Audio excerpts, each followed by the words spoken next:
കേരളത്തിന് പുറത്ത് മുസ്ലിം ലീഗിന് നിലവിളക്ക് ഹറാമല്ല. ഡൽഹി കേരള ഹൌസിലെ ഓണാഘോഷ പരിപാടിയിൽ രാജ്യസഭയിലെ ലീഗ് MP ഹാരിസ് ബീരാനാണ് നിലവിളക്ക് കൊളുത്തി സ്വന്തം പാർട്ടിക്ക് മാതൃകയായത്.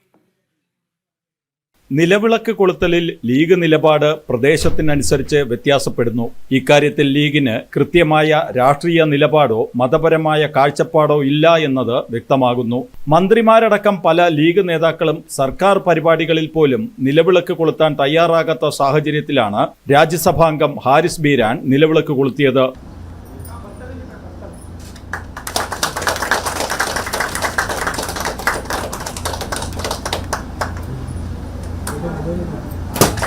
ഡൽഹി കേരള ഹൌസിൽ നടന്ന ഓണാഘോഷ പരിപാടിയുടെ ഔദ്യോഗിക ഉദ്ഘാടന ചടങ്ങിലാണ് ലീഗ് നേതാവ് നിലവിളക്ക് കൊളുത്താൻ ധൈര്യം കാട്ടിയത്. മാത്രമല്ല, ഡൽഹിയിലെ ഓണാഘോഷ ചടങ്ങുകളിൽ താൻ സ്ഥിരം സാന്നിധ്യമാണെന്ന് അദ്ദേഹം വ്യക്തമാക്കി.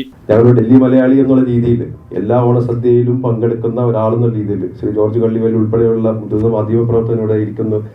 എല്ലാവർക്കും അറിയാം ഏത് രീതിയിലാണ് പ്രത്യേകിച്ച് മലയാളത്തിന് പുറത്തുള്ള കേരളത്തിന് പുറത്തുള്ള ഞങ്ങളെല്ലാവരും ഓണം ആഘോഷിക്കുന്നത് എന്നുള്ളത്. നിലവിളക്ക് കൊളുത്തലിൽ ലീഗിന്റെ നിലപാട് വ്യക്തമാക്കാൻ നേതാക്കൾ ഇനിയെങ്കിലും തയ്യാറാകണം. ജനം, ഡൽഹി.